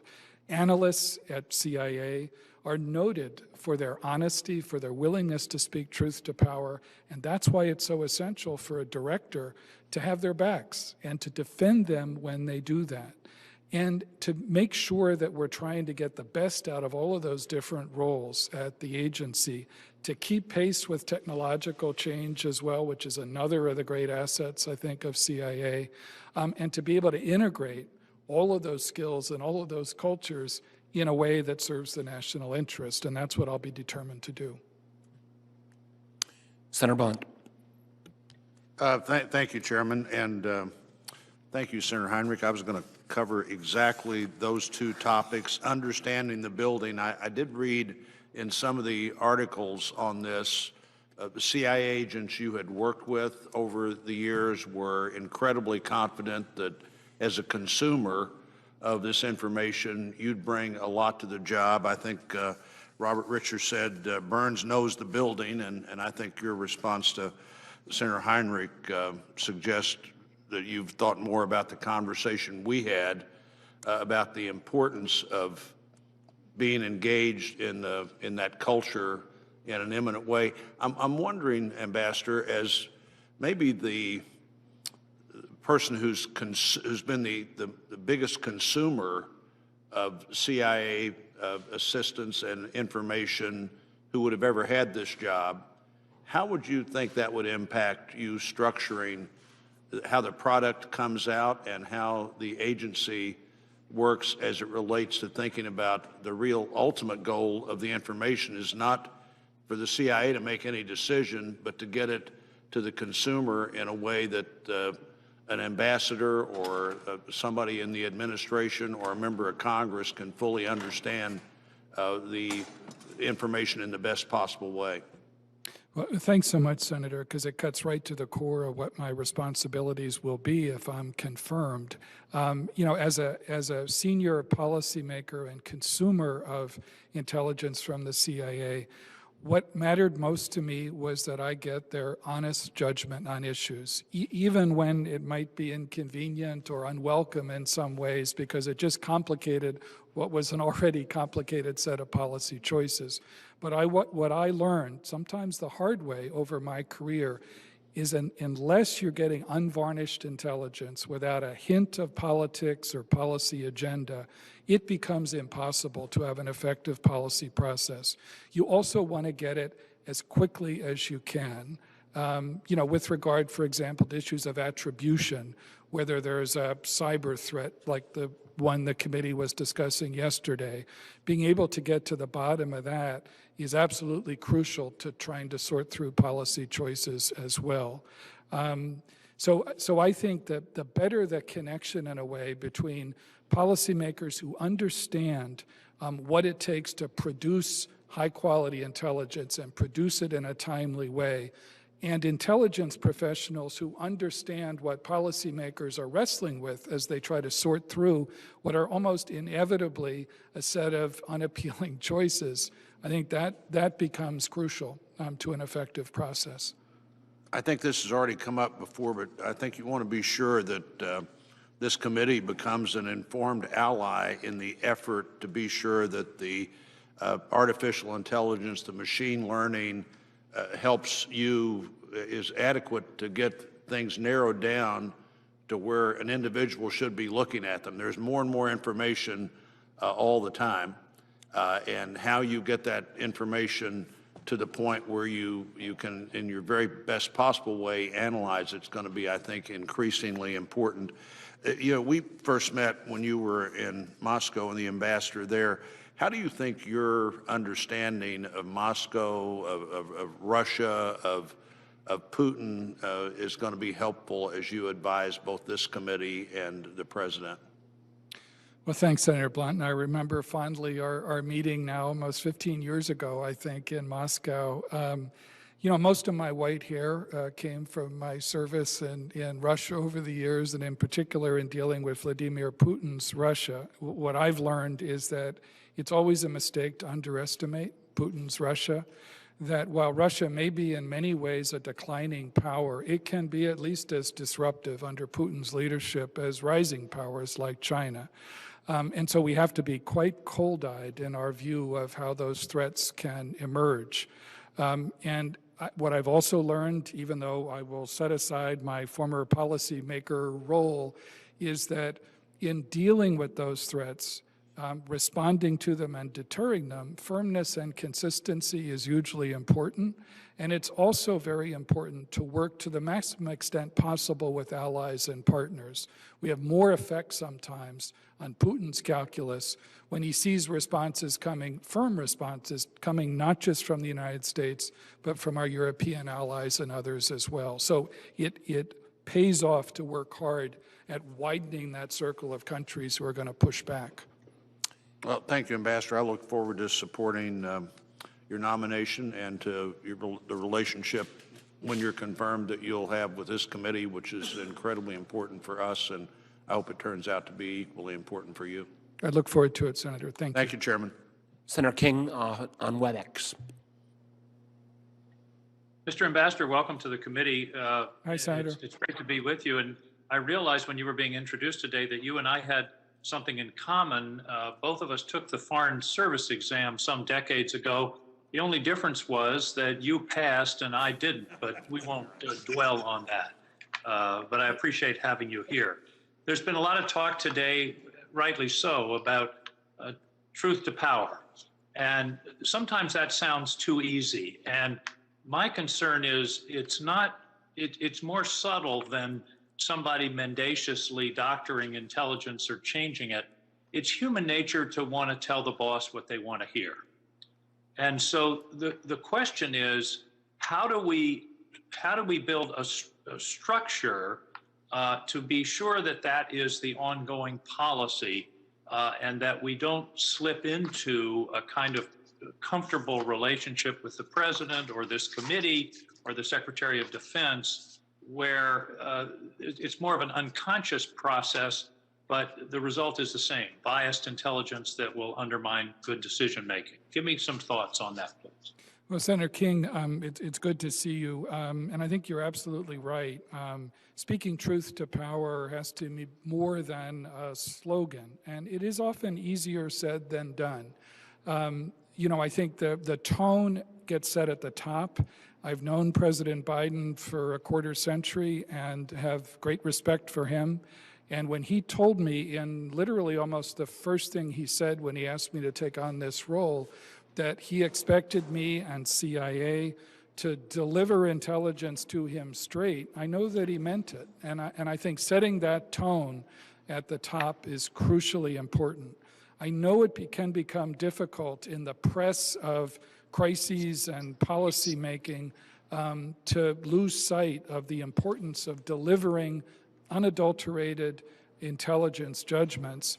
And it's important to remain mindful of that over time and be reminded of it, as I know all of you on this committee will remind me.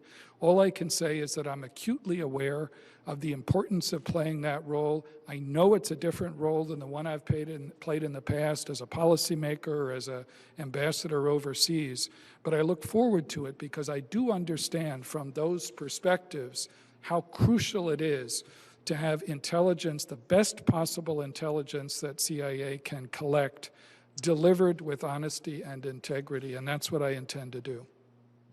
In order to effectuate that, I hope that you will provide strong support to the Ombudsman program, to the Analytical Integrity program that's ongoing, so that the commitment you have from the President extends throughout the agency. To follow up, in your memoir in 2019, you said that your greatest professional regret was your failure to effectively communicate your concerns prior to the 2003 invasion of Iraq. It seems to me that's an example of exactly what we're talking about. Share that experience, if you would. Sure. Well, first, Senator, I do agree with you on the important role that the Ombudsman plays, and if I'm confirmed as director, I will do everything I can to defend and strengthen that role, because it does give analysts an opportunity, if they have concerns about pressures or politicization, to raise them as well. I tried to write honestly in the memoir that I published a couple of years ago about my experience when I was serving as the head of the Near East Bureau in the State Department for Colin Powell, a leader for whom I have enormous respect, in the run-up to the Iraq War. And what I tried to do, along with my colleagues, was to be honest about concerns that we had about how complicated the day after in Iraq would be, even if the U.S. military successfully overthrew Saddam Hussein, which I didn't doubt would be the case. A couple of colleagues of mine and I, Ryan Crocker, who later became U.S. ambassador in the hardest places around the world, and David Pierce, wrote a memo in the summer of 2002 to Secretary Powell, which we entitled The Perfect Storm. And we tried imperfectly to lay out our concerns about everything that could go wrong in the run-up to the war in Iraq and on the days after. It was imperfect. We got it about half right and half wrong in terms of, many of the problems we tried to identify. But I mention it only because it was an honest effort to express our concerns. And I think that's what's incumbent, whether you're in a policy-making role, as I was then at the State Department, or in a senior intelligence role, is to be straightforward about your concerns. Because without that, policy choices suffer.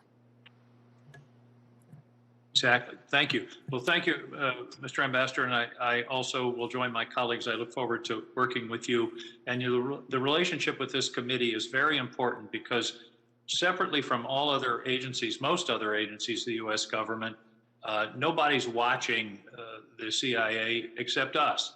And therefore, you've got to be as open as possible with us so that we can meet our responsibility to the American people to be sure that this secret organization, which is sort of an anomaly in a democracy, is being overseen and supervised by elected representatives. So I look forward to working with you. Thank you, Mr. Chairman. I yield back. I do too, Senator King. I just want to make clear for members, the procedure we were operating with today, I know is a little different than the past. We were doing questions in order of seniority among those present when the hearing was gavelled to order. Senator Cornyn.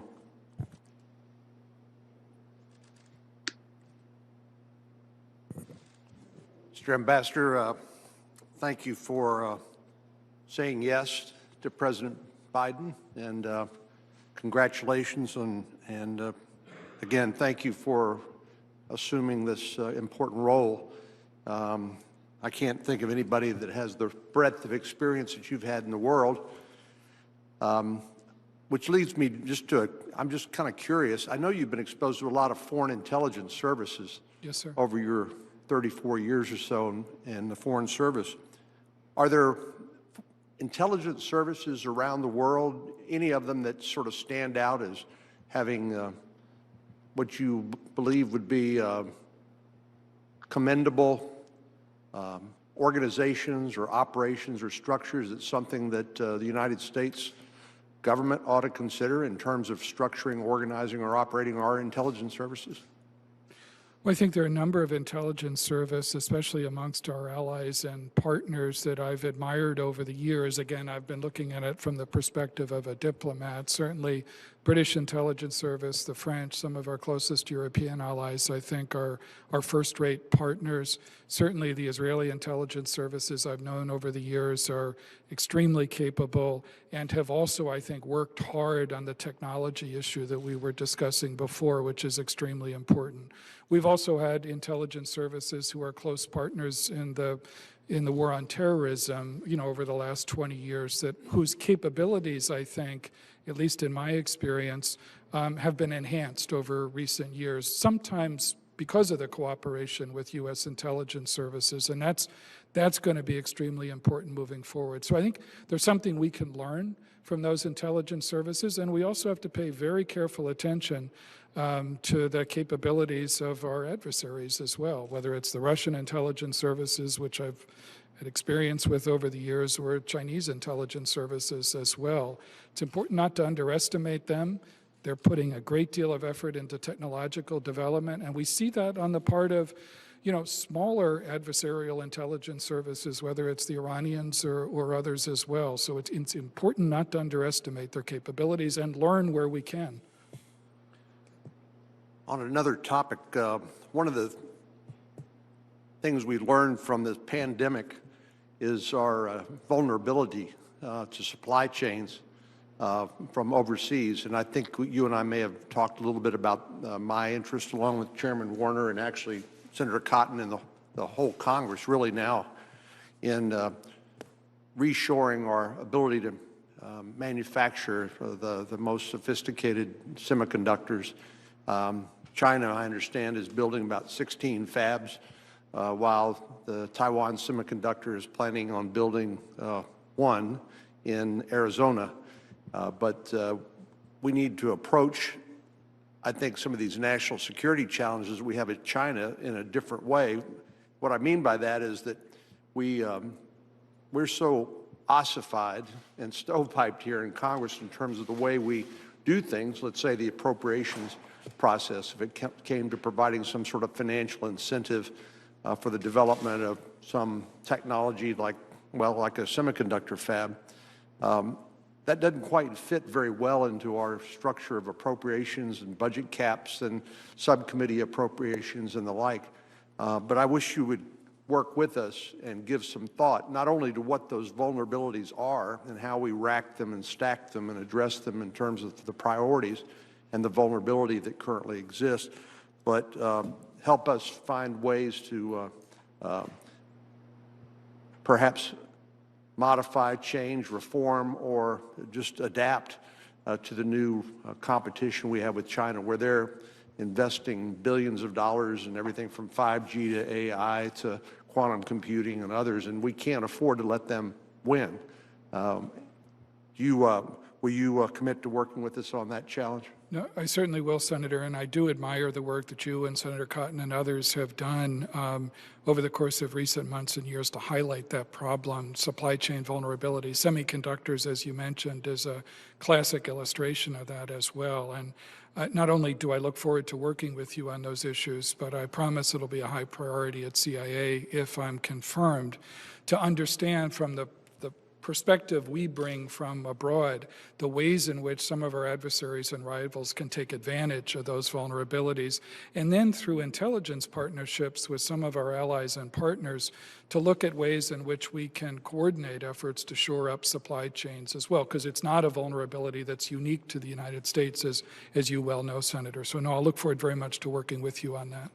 If the chairman will indulge me, let me just ask one final Short question, because on nuclear proliferation. Yes, sir.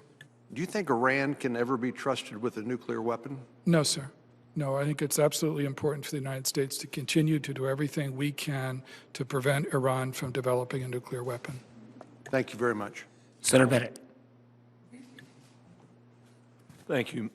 Thank you, Mr. Chairman. Thank you, Ambassador, for your willingness to serve. We are very, very grateful that you're coming back.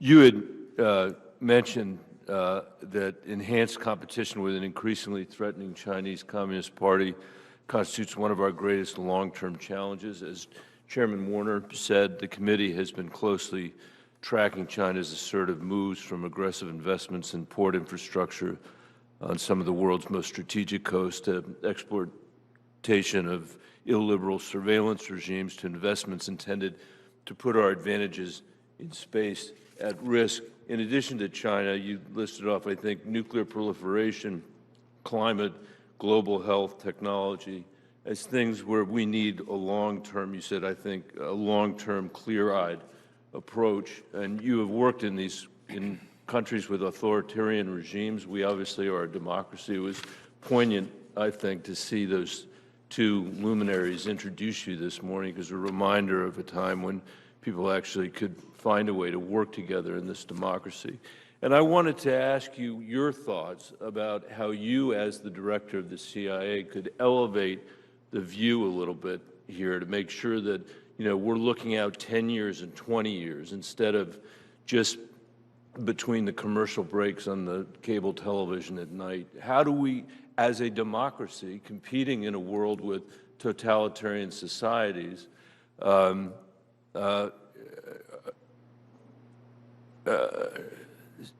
seize an opportunity here to actually compete and win and succeed? I'd just be interested in your perspective about how you can help us elevate our view. Well, Senator, first I think it is important to approach all of those formidable challenges you just described with a sense of confidence, because while I recognize that the international landscape is changing fast, we're in a period of profound transformation.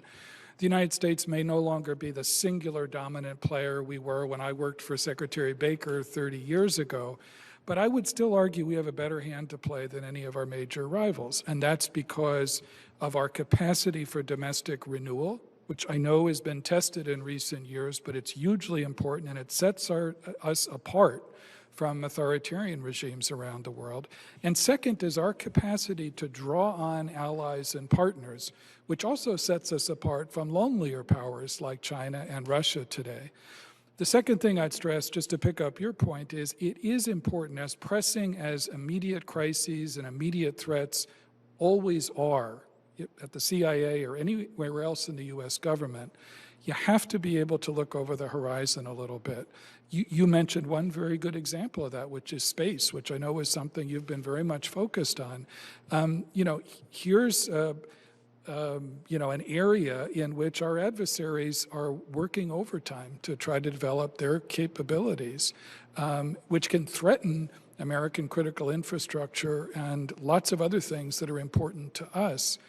It's also an area where there are really no international rules of the road right now, whether it's in terms of commerce or security or anything else. And so I think it's incumbent upon CIA to focus on issues like that, to be able to highlight the threat that's growing for American interests, and then to try to think creatively in support of policymakers about, how you anticipate those threats and begin today to plan for the best ways to deal with them.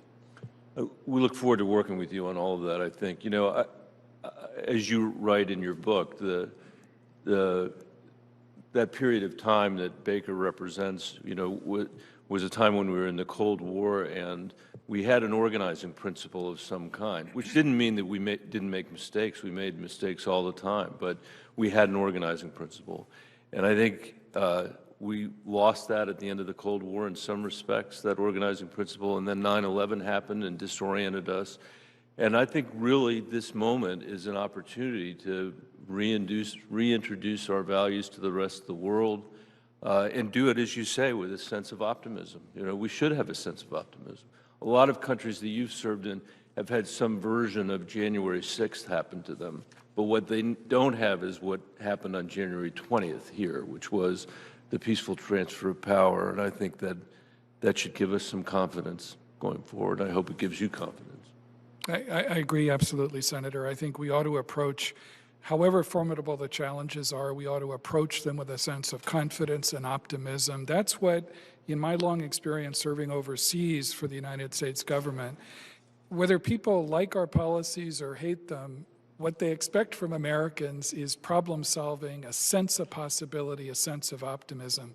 That's what they admire most about our society when it's operating at its best. And that's what they hope to see from American leadership in the world. Just as you said, Senator, we don't always get it right. We don't have a monopoly on wisdom. But we ought not to underestimate that core strength that American society has and brings to the world. Thank you, Mr. Chairman. Thank you, Mr. Ambassador. Senator Sass. Thank you, Chairman. Ambassador, congratulations. Thank you for the time you spent with us in the run-up to this. And I'll just say, this committee, as is well known to the members and to you, is different than most committees on the Hill, and it's, I think, usually because we don't have cameras. Usually people don't have any incentive to make grandstanding speeches, and this committee works a lot better than most. But I also just want to commend you on the substance of your opening statement. Confirmation hearings are usually an exercise in defense where people don't want to say anything that could get them in trouble if they look likely to be confirmed. And you actually said a ton of substantive things. I also think your answers to Senator Rubio about CCP influence operations were meaty, so thank you for that. So this is not a hostile question at all. It's genuinely a sympathetic question to your nomination. But you said in your opening statement that I think the biggest 4 priorities sets you have are China, tech, human capital, and I forget the term you used. I wrote down alliances. Partnerships, yes. Okay, personnel and partnerships. I think that's exactly the right issue set for RIC. I think that's the right set, and I think it's the right order. First of all, congratulations on having a substantive view of the important calling that you face. It is not bad that we've had to go through an evolution as a nation on our China policy, because everybody in a bipartisan way 20 years ago had a very different view about how things might work out with the Chinese leadership, and obviously that hasn't happened. Could you walk us through a little bit of your evolution? Because you had different positions in, say, 2013. I think I detect even an evolution from your Atlantic piece, which I read last June, July, to your really meaty stuff today. So not a hostile question, but walk us through your evolution in the last 2 or 3 years of how you think about the CCP. Well, thanks, Senator, very much. I think the truth is that Xi Jinping's China, I mentioned the term wake-up call earlier in response to SolarWinds, but I think the evolution of Xi Jinping's China over the last 6 or 7 years has been a very sharp wake-up call in a lot of ways. The kind of aggressive, undisguised ambition and assertiveness that, I think has made very clear the nature of the adversary and rival that we face today. And I think that's been true across partisan lines, not just in the Congress, but across our society. And the challenge, therefore, is how do you build a long-term, and I would emphasize the term long-term, because we have to buckle up for the long haul, I think, in competition with China. This is not like the competition with the Soviet Union and the Cold War, which was primarily in security and ideological terms. This is an adversary that is extraordinarily ambitious in technology and capable in economic terms as well. And so it's buckling up for the long term and developing a very clear-eyed bipartisan strategy, which I think is entirely possible right now. My role, if I'm confirmed as director of CIA, will be to try to ensure not only that we approach this issue with urgency and with a very sharp focus, expand our capabilities, over the next couple of years, but then deliver the best possible intelligence about the nature of Chinese intentions and capabilities. That's the only way we'll be able to sustain that kind of long-term strategy. And then the only other thing I'd say, Senator, as we discussed before, a critical part of that is going to be working with allies and partners, because that's where Xi Jinping's China and its wolf warrior diplomacy has actually created opportunities for us, because it's helped open the eyes of lots of partners and allies, not just across Asia, but in other parts of the world, to the nature of that threat as well. And we need to try to take advantage of that, both in intelligence partnerships and then obviously, more broadly in terms of diplomacy. I want to transition a little bit to your bureaucratic challenges in trying to reorient the agency's budget and personnel to the challenges of today, not the challenges of the post 9/11 moment.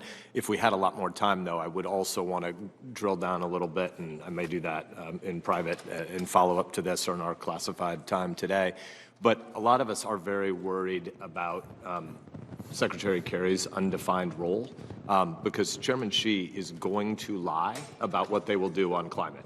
Like, that's not an open question. He's going to lie.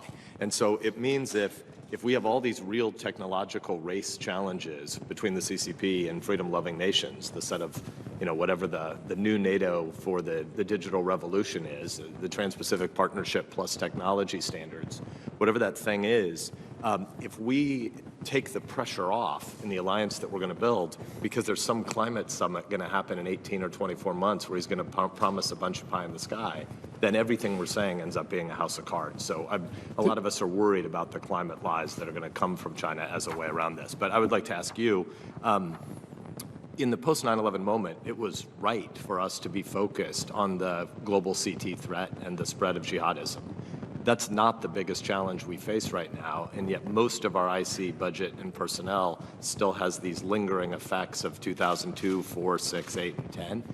How are you going to make sure that the pivot toward the Pacific is really operative in budget and personnel decisions under your leadership? Well, thanks, Senator. I look forward to a longer conversation with you on both of those subjects. Briefly on climate, I just think it's important for the United States to view cooperation with China on climate issues as not a favor to the United States. It's in the self-interest of China to do that. So in other words, it's not something to be traded. It's in the self-interest of China as well to work on these issues. And it's important for us to be clear-eyed about that, as I'm sure the President and Secretary Kerry will be. On the wider question that you raised, I don't have a neat formula to offer to you about the balance between what is a continuing threat posed by terrorist groups, even though we're almost 20 years after 9/11, and what are clearly huge emerging challenges, particularly China, but all the other ones that you mentioned. So it's going to be critically important for the agency to adapt in terms of resources, in terms of focus, and everything else. I don't have a neat formula to offer to you today, but I look forward very much to working with you on that, because that adaptation inevitably is going to require prioritizing amongst resources and people. Thank you. I know the chairman's going to take my mic, so I won't ask the question here, but I'll just flag that I'm going to follow up with you as well about the historical advisory program. Your memoir shows the importance of declassifying records. We need to protect sources and methods wherever we can. We must. It's essential. But the inertia of motion should eventually be to declassification for public trust and for scholarly purposes. And I think right now the inertia inside most of our agencies is to assume if someone doesn't proactively declassify, it stays classified. Senator Casey. And I hope you'll return it to reporting. Senator Cotton has been extraordinarily patient when we switched the order a little bit here today, so I want to make sure I don't try his patience any further. Senator Casey. Thank you, Mr. Chairman. Mr. Ambassador, great to be with you. And Thank you. I come today to this hearing to thank you to express gratitude for 3 reasons. Number one is for your exemplary public service, and I think that's an understatement. Number 2, for your service, the service of your family, starting with your father and throughout the time that your immediate family has served with you and provided their own measure of service. I'm especially grateful that your father has roots in Pennsylvania, and as I think you've told me before, specifically in Scranton, Pennsylvania, which Yes, sir. Provides a special recognition for me. But most importantly, maybe for today, your recognition in your opening statement of the not only the service but the sacrifice of the men and women of the CIA. You talked about the those personal moments that you had in front of that agency memorial wall, and knowing some of those who had lost their lives. So I appreciate the fact that you recognize them. I wanted to ask two questions. One is country specific, and one is more broad about our national security threats. The staff drafted a very good question for a new member that I'll use. But on China, you said, and I'm quoting in your opening statement, outcompeting China is key to our national security. And I agree with that. Number two, when I consider the threats, the economic threats that China poses to a state like Pennsylvania, I've often said that when China cheats, we lose jobs in Pennsylvania. So I guess just in terms of the threats posed by China, I guess by way of kind of itemization or prioritization, how do you rank them? Technology, economic, military? How would you assess the basic threats that China poses? Well, Senator Casey, it's good to see you again. I think as many of the members of this committee have argued eloquently in public, I think technology and competition in technology cuts right to the core of China's capacity to compete in military terms and economic terms as well. So if I had to underscore the core area that's going to matter most in terms of competition with an adversarial China, I think it cuts right to that issue of technology as we look at over the next decade or more. That's helpful. And I wanted to speak more broadly now about national security threats. Again, if you could just itemize, if that's possible in a short answer. I know we don't have a lot of time, but the major national security threats that we face. And then in particular, I think this is an important point that the staff made in the materials, how should the CIA be positioned to predict, provide a warning about, and to mitigate these threats? Well, Senator, I mean, one thing I've learned over the years is while it's very important to have priorities, and I think I would put at the top of the list, as I mentioned in my opening statement, the challenge posed by Xi Jinping's China, by an adversarial China. It's hard for me to see a more significant threat or challenge for the United States as far out as I can see into the 21st century than that one. It is the biggest geopolitical test that we face. Having said that, in the same sentence, I would not want to give short shrift to a range of other challenges out there. As I mentioned, Putin's Russia continues to demonstrate that declining powers can be just as disruptive as rising ones and can make use of asymmetrical tools, especially cyber tools, to do that. So we can't afford to underestimate them. The non-proliferation challenges and the other challenges posed by Iranian behavior, for example, are hugely significant and ones that we can't afford to ignore across the board. Ballistic missile development, as well as subversive and destabilizing actions in the Middle East, and human rights abuses to its own people inside Iran as well. And then, as I said earlier, we have to look ahead as well to those emerging challenges, the problems without passports that we have to deal with that aren't confined to any one nation state, whether it's issues of global health insecurity, as the American people have faced in full measure over the course of the last year, whether it's the revolution in technology, whether it's other forms of instability or problems that are going to create challenges for the United States down the road. So, if I had to put one set of challenges at the top of the list, it would certainly be China, as I mentioned before. But we just don't have the luxury of neglecting any of those other challenges as well. Thank you, Mr. Ambassador. I look forward to supporting your confirmation. Thank you, Senator. Senator Cotton. Mr. Burns, welcome. Thank you. Thank for you. Your time today. Congratulations on your nomination. I want to. Sorry, is there any way we can figure out what's going on with the mics? I don't know if it's...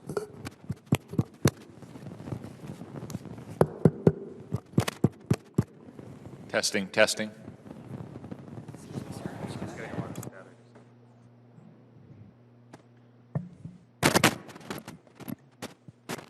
Thank you, Senator Cotton. I'm sure you'll be restarting my 5-minute clock now. You had to wait. You've been very patient. I appreciate that. Restart the clock. So, Mr. Burns, I want to start by adding my voice to Senator Warner and Senator Collins' concerns about the microwave attacks at our embassies around the country. I won't belabor that. I'll just say that I share that, and I appreciate your commitment to getting to the bottom of it and taking care of anyone who has been injured in it.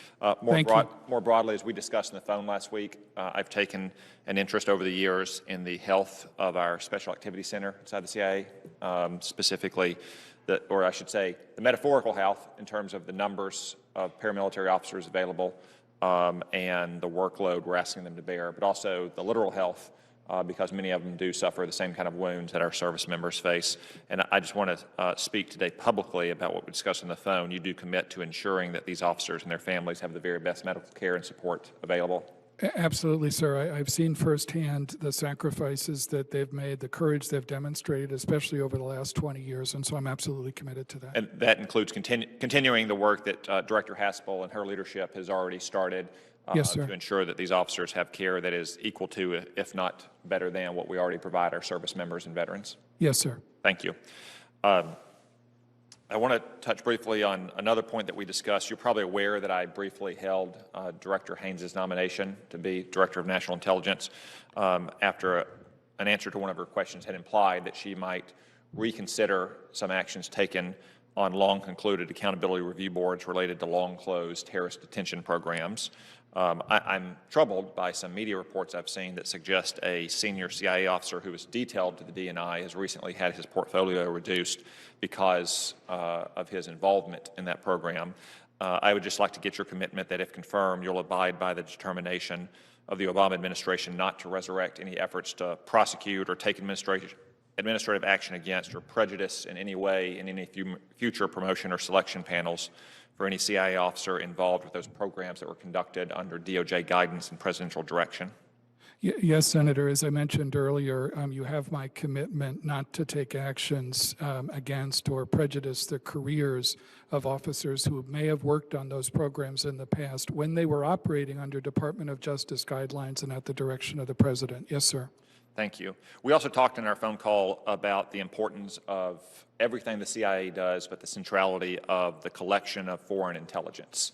And to put it in military terms, that collection is the main effort at the CIA. Yes, sir. And that means primarily the Department or the Directorate of Operations, but also other elements of the agency in science and technology and the new digital directorate.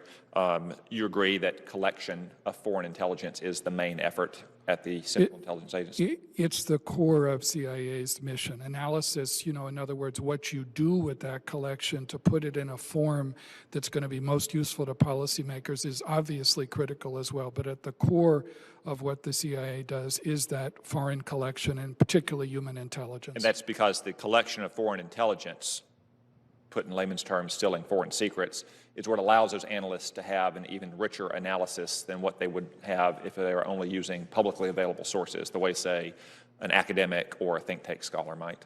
That's correct. And it does involve, as you said, stealing secrets and doing it in a way that's superior to what our rivals and adversaries try to do. Thank you. We also talked about covert action.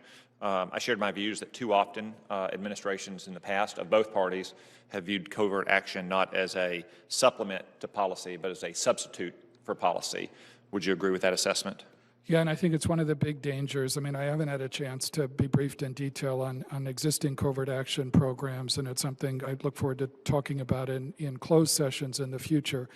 But your point about connecting covert action programs at the direction of the President to coherent policy is absolutely crucial. It cannot be a substitute for sound policy choices. It is, though, however, in many cases, a sound supplement to a broader foreign policy, and that we should not have a reluctance to use it where it is yes, sir. As one tool in a coherent strategy and policy, I absolutely agree with you. When you were out of government, you said quote, "It is simply impractical to think that the United States will provide significant sanctions relief without assurances that Iran will immediately begin negotiations on a follow-on agreement that at least extends the timelines of the deal and addresses issues of verification and intercontinental ballistic missiles." I agree. If confirmed, Mr. Burns, will you provide that same realistic assessment to the administration, even if it contradicts the administration's preferred policy approach to negotiations? Yes, sir. Senator, on Iran, as well as on the whole range of other issues, it'll be my obligation, if confirmed, to deliver those intelligence assessments in a straightforward and unvarnished way. Thank you, Mr. Burns. I look forward to talking about some of these other matters later this afternoon. Thank you, sir. Thank you, Senator Cotton. We now have Senator Gillibrand on WebEx. Thank you, Mr. Chairman. Over the last year alone, according to public reports, Russia attempted to influence the 2020 election and stoke discord in our country, attempted to assassinate a prominent anti-corruption activist using nerve agent, and perpetrated the SolarWinds hack, one of the largest cyber intrusions ever that breached sensitive U.S. government systems. Obviously, you've served as ambassador to Moscow, you speak Russian. Where do you think we should start with the Kremlin? And if you are confirmed, what would be your approach to this profound challenge? Well, Senator, it's nice to see you, and I enjoyed our conversation earlier this week. Yeah, certainly, I think it's a huge mistake, as I said earlier, not to underestimate the challenge and the threat that Vladimir Putin's Russia can pose to the United States. My own view in the past, both serving as a policymaker and then as a private citizen, has been there's no substitute for firmness and consistency in dealing with Putin's Russia and working as closely as we can with allies and partners who share those same concerns. I know the Biden administration is soon to produce an assessment of all of those issues that you just mentioned, from SolarWinds to the poisoning and then the cruel absurdity, as the chairman has put it publicly, of sentencing Alexei Navalny to years in a penal colony for failing to check in with his parole officer, when the reason he failed to check in is that he was in a coma, having, after an attempted assassination attempt, clearly sponsored by the Kremlin, to poison him to death. So there's a whole range of issues on which I know this assessment will not only provide the best intelligence that we're capable of on exactly what happened in those instances, but also a sense of the consequences for them as well. And so if I'm confirmed, I look forward very much to participating in that effort and in what flows from it in the future. So the short answer, Senator, is I think there's no substitute for firmness and consistency and being clear-eyed, because the reality is that I think in terms of American policy of U.S.-Russian relations, as long as Vladimir Putin is the leader of Russia, we're going to be operating within a pretty narrow band of possibilities, from the very sharply competitive to the very nastily adversarial. Yes, I think we also will have a similar challenge with regard to China. And obviously, there's a great deal of strategic competition with China right now, but we also want to have some kind of engagement strategy. Can you expand upon your views on what you would like to do to approach China? Well, I think, again, if I'm confirmed as the director of CIA, my role won't be as a policymaker anymore, but I think the core of sound policy choices is the best intelligence we can provide about the intentions and capabilities of Xi Jinping's China. And that's something that we need to develop ourselves. We need to work closely with allies and partners who share many of those same concerns. So, as I said earlier, Senator, I think it's absolutely important to be quite clear-eyed about the long-term nature of that challenge from, an adversarial China under Xi Jinping's leadership, and to help policymakers think through the various ways in which those threats can emerge, to look carefully at vulnerabilities, whether it's in supply chains or in other areas, and to always be mindful of the value for the United States of working closely with allies and partners in developing that intelligence, but also in developing and executing smart policy. And your third large challenge, or at least for the nation, President Biden, is Iran. And I know you were instrumental in the negotiations under the Obama administration. What do you think the approach will be with regard to Iran? Well, I've always thought that the key to dealing with the variety of threats that are posed by Iran today is a comprehensive strategy, of which preventing Iran from developing a nuclear weapon is only one part. It has to be a strategy that pushes back against threatening Iranian actions, whether it's in developing ballistic missiles, in destabilizing its region, or subverting other governments, or human rights abuses against its own people. And so I think in all those areas, we have to be mindful of the fact that even if Iran returns to full compliance with the Comprehensive Nuclear Agreement, and the United States does as well, as President Biden said he's prepared to do, that then needs to be a platform, Secretary Blinken has emphasized this, a platform for building longer and stronger nuclear constraints, and also for dealing with those other areas of threatening Iranian actions that I mentioned before. I know that's easier said than done, but that needs to be the clear strategy, it seems to me. And my role, if I'm confirmed, will be to help provide the best possible intelligence as policymakers pursue that strategy. Thank you, Mr. Chairman. Thank you, Senator Thank you, Gillibrand. Mr. Pastor. And Senator Rubio, any other? Okay.